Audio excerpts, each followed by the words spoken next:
Hi everyone, I'm Niharika Rajagopalan, founder Deshadhwani. Today is my father T. Rajagopalan's 5th death anniversary. So today I wanted to share about how to deal with bereavement. So I had 5 points to say. The first point is that we should not try to avoid the memories of a person who has gone, who has left us, just because we are not able to face it or just because it causes sadness. Because avoiding it will only worsen our state later.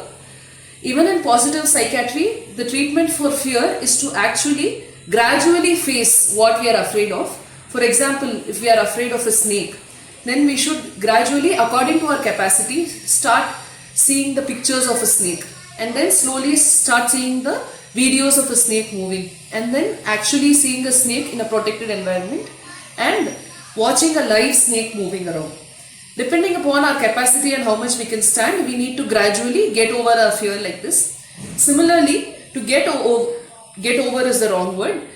To make the thought of someone who has left us sink in, we have to see photos of them, we have to have memories of them, talk about it, and only then can we digest it.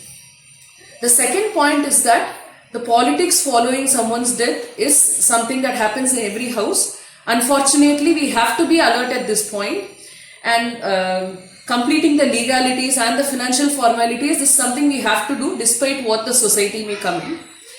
Even if when a person is alive, it is good to plan and have a will instead of getting scared and not facing it, because we have not gone with them, right? We have to live. So we have to complete these formalities and be practical. There is no other choice.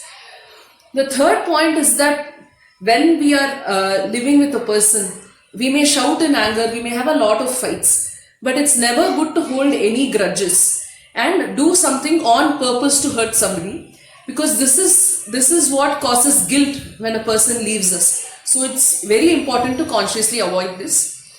The fourth thing is that we have to think about those who depend on us. It may not be family members, it may not be anybody else, at least our office colleagues or the people who work with us, or the people or our house help, anybody who depends on us in order to be able to go on with our life.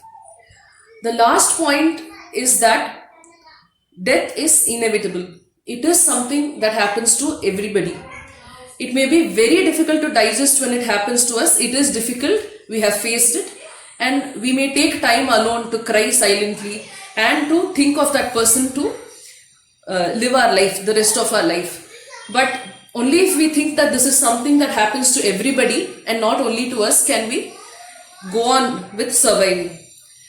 And one more thing is that we cannot get over any loss. We can only get used to it. Please remember this. Thank you.